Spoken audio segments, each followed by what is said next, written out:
Hey everybody, I'm going to walk you through just a quick tutorial on how Salesforce works, how you update objects, change some of the layouts.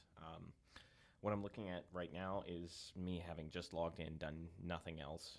So assuming your credentials work, you should see something similar to this. Now, I doubt you'll see this most recently used category or I guess fields because you probably haven't looked into these objects.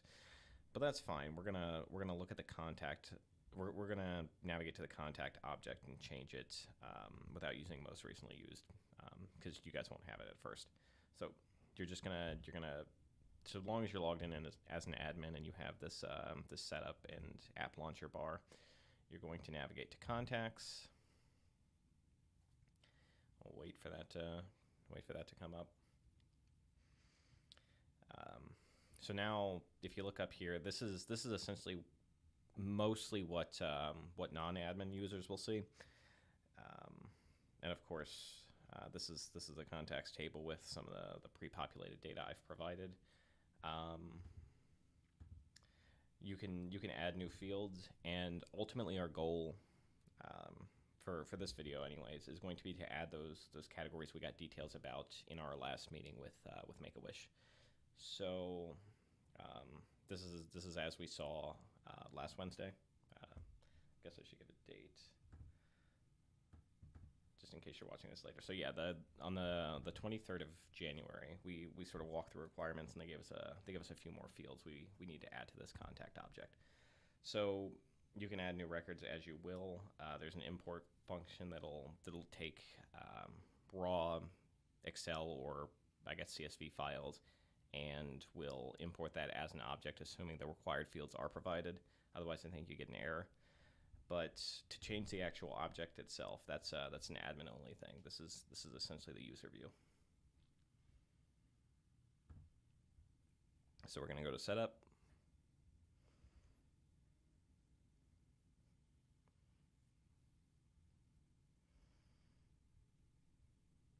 And then we're going to want to find the contacts object.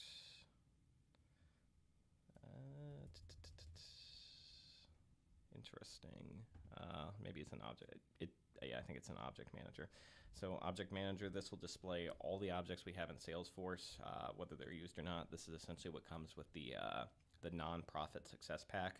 So a lot of these you'll see, particularly the stuff around donations, that's specific to the nonprofit success pack. I think they used to call it the nonprofit starter pack.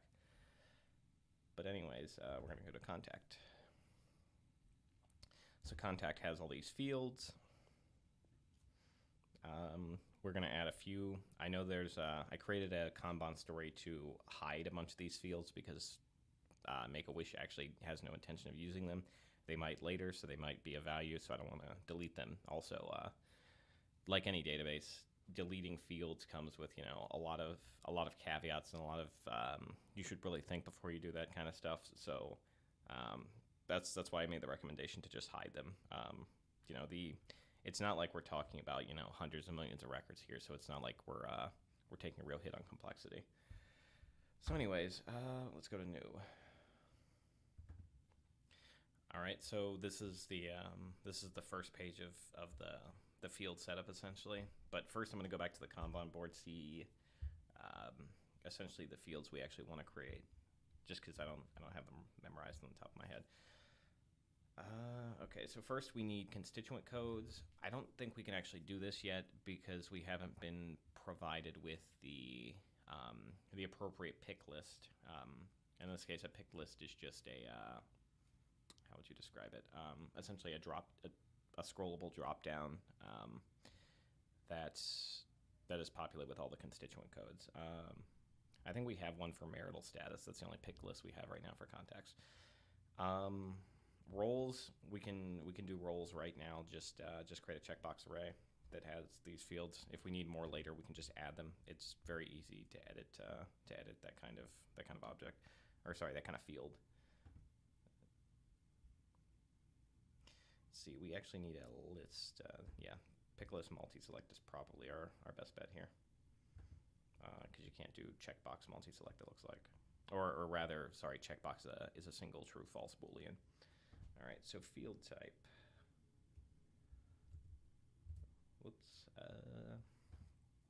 I mean, it's called roles. Roles is probably fine.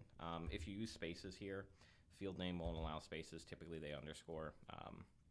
They Salesforce snake cases pretty much everything, but I haven't seen where that is syntactically like it has any syntactic value.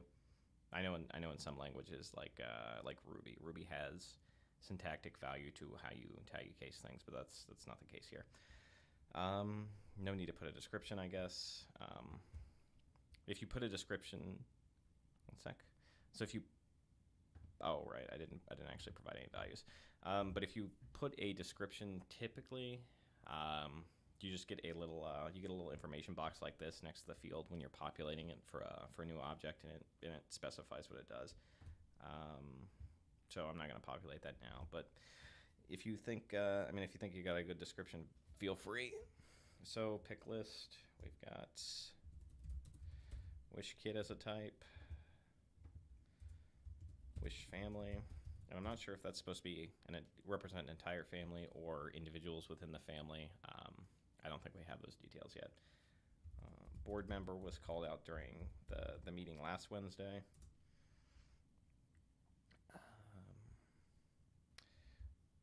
Constituent, no, constituent just is essentially what we're calling contacts. What are the other fields?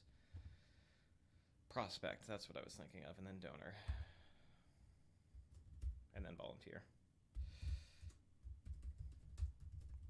Now, volunteer we might have to remove later. The reason for that being some of the fields are handled completely differently, and I don't know if we can, the big one actually is I don't know if we can have logic around not having year tied into the date for volunteers while having it tied to the date for everyone else. We could also just create a volunteer birth date field, but that seems a little sloppy. We can also talk through that as a team. That's no problem. But anyways, we've got this pick list. If we hit next, you probably want it to be visible. There's no reason for the field to be to be hidden or read only. So typically you're just going to hit next, and then don't ever hit save and new. From what I've seen, it doesn't actually it never actually redirects to a new page. So just hit save, and then it'll take you back to fields and relationships automatically, and then you can hit new. See, this is what happens if you hit save and new. Don't know why that's the case, but just be aware that is a thing that happens. So currently this won't actually, currently by default, this actually goes into page layouts once you've created the field, and it's going to dump, one sec. Yep, so it'll dump it into contact details, which is the first header object. And so there's another story to create a more reasonable strategy around how we're ordering this data. Because, so we've got contact details, some of that, like for instance, previous address. Previous address definitely belongs in address information, not in contact details. So some of that stuff needs sorted out, and of course that's actually managed here within your layout properties. I think you can even drag and drop. Yeah, you can drag and drop. So probably want this. Let's put it over here. All right, so previous address is now where it belongs. So that story is literally as simple as dragging and dropping and determining what the header should be called and organizing the data. There's no real programming involved, but it probably shouldn't take you that long. Just create sensible categories or keep the categories as is. If you keep the categories as is, I think we're probably going to want to delete most of this bottom stuff. So some of it's hidden anyways, but volunteer information should probably go. Membership information, household, soft credit, donation totals, donation information. This stuff is all going to be stored in donor objects and then referenced. We'll have a little bit different model than the standard nonprofit success pack, and that's where these fields come from. Is just the standard. So, anyways, we've got that field created. Let's see where it's at. So we're looking for roles, right? Yeah. So roles appeared here. Header visible on edit only. I don't know why that's the case. This should be moved here. That's interesting. anyways, this is essentially how you create a field, how you move the location of it. One caveat is you might have to do it twice. So I think by default everybody is using what is called a lightning layout. So you got a contact layout and a contact lightning layout. About 2 years ago, Salesforce changed their strat, or I guess they just changed their UI and their UX, made a major overhaul, and the new UI, which is what everyone will be using by default, is called Lightning. So the Lightning layout will look different, but essentially it's the same thing.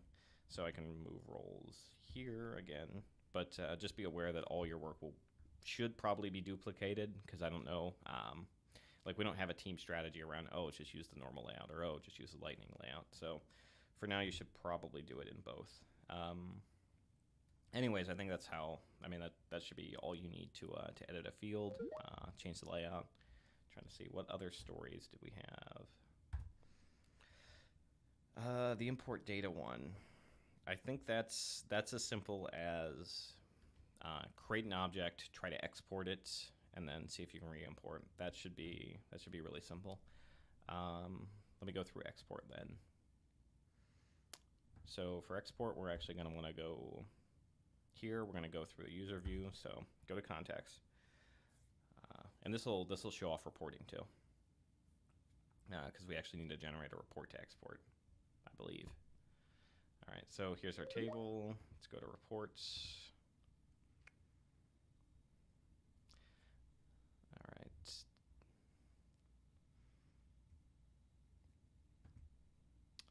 So this is the most recently run report. This is probably the one you want to run for now. It's just it's a binding between contacts and accounts. It's a, what do you call it? It's a table join. But the fields selected are only fields within contacts.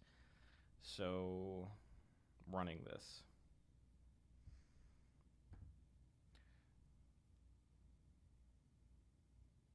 Actually, so this is a report that was already generated. So let me go back. I'll show you how to generate the report first.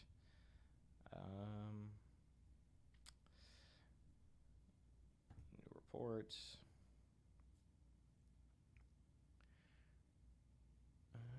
This doesn't seem right. I was thinking you should be able to rerun a report that was already run, because we can export that obviously, but if we created a new contact, that data wouldn't be in there.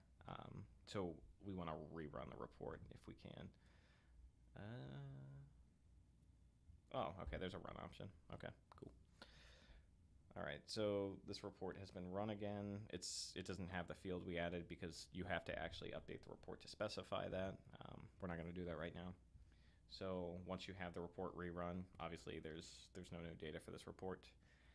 You should be able to hit export, and there's two formats. You got XLS, or I guess you also have CSV, but it's essentially the same report.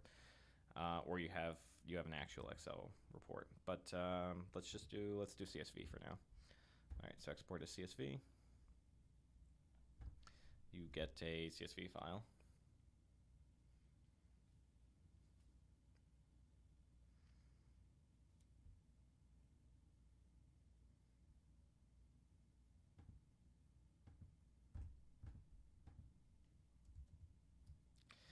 All right, import the data.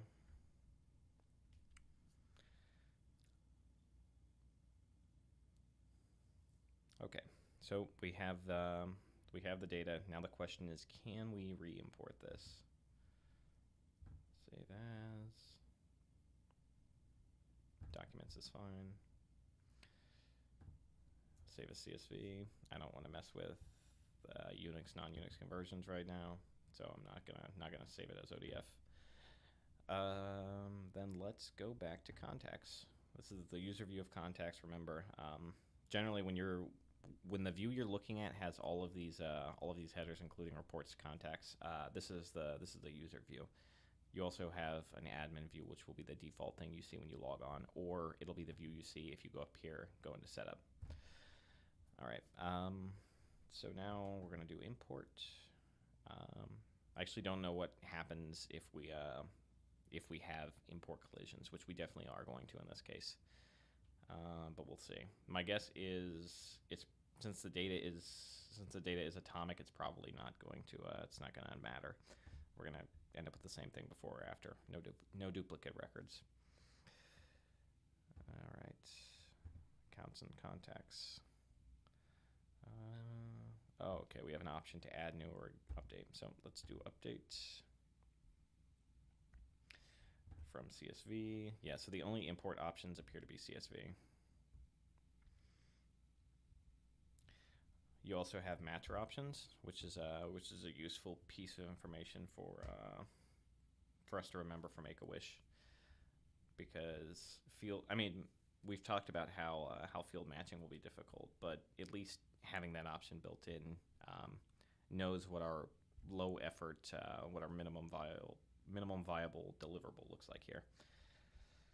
All right, so what am I missing? Drag CSV file here to upload. All right.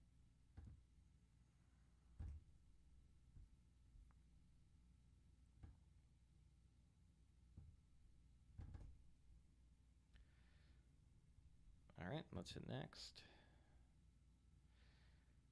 Let's see.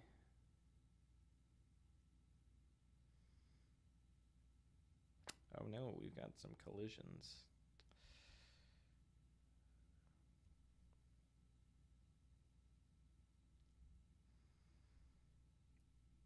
Oh, I see. So we have collisions because they don't have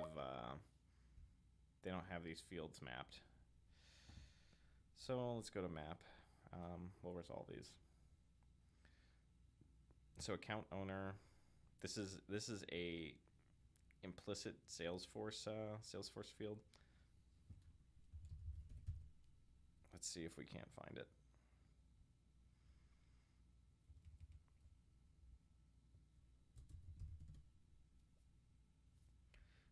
I really don't want it to map to the contact object. That would be bad.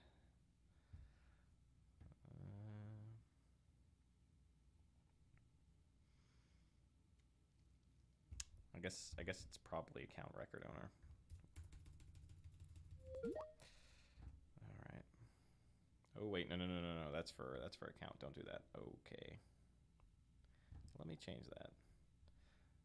We need contact record owner.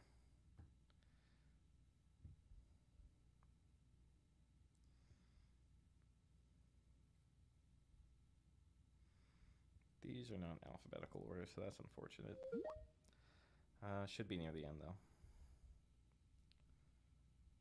Account ID, record owner. Yep. All right. And then what? Why are we getting warnings here? Okay. Map to multiple Salesforce fields.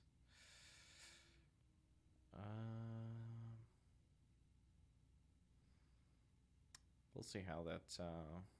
Yeah, we'll see how that resolves itself, I guess.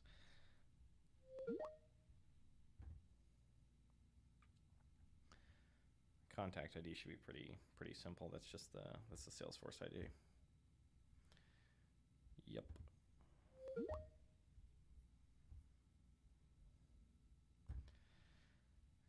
And we probably want to change those fields so that they're atomic, and we don't have to manually do this sort of hand manipulation each and every time. But that's on how we generate the report. Bad data out is gonna get, well, I shouldn't say bad data, but non-matching data out is gonna give us non-matching data coming back in if the fields don't match the field name in Salesforce. All right, so let's import. This is a very small job, so it should finish before. Oh my god. Okay. One day these pages will load.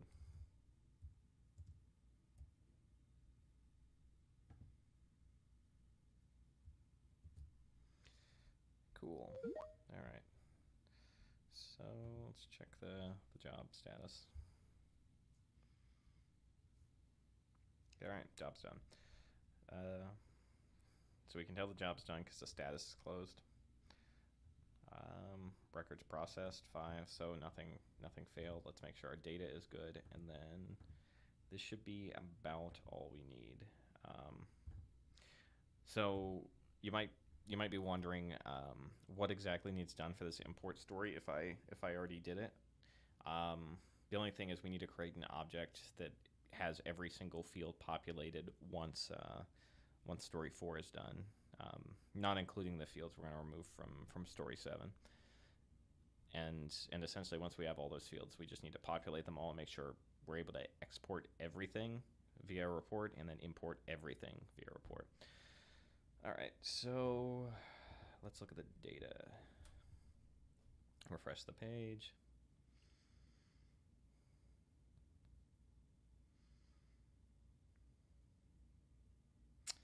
Okay, phone numbers are the same. Okay, phone number, I was worried about. The only other field that had potential issues, let's go into Hayden's contact info, is those last two values. Let's see if they propagated.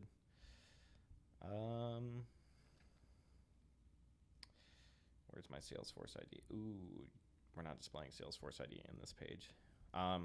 In case you're wondering, this is what the Lightning UI looks like. It's a little, I mean, I should say it's a lot cleaner looking, but functionally no different. All right, so contact owner propagated. I'm gonna assume Salesforce ID propagated, but it's not displayed in the UI. It's one of those hidden values. Since we didn't have contact owner go to be blank. Although I guess I can't confirm that for sure because this could be overwritten by the fact that we're doing an import. So I guess that's just one more field that needs to be validated when somebody actually picks up the import story. But essentially, this is all you have to do the story. And since contact owner should change if somebody does the import and it doesn't work, that's a very easy thing to validate against. All right, so I think that's all. At least, hopefully, it's enough to get you started. If you have any questions, please feel free to text me or message me or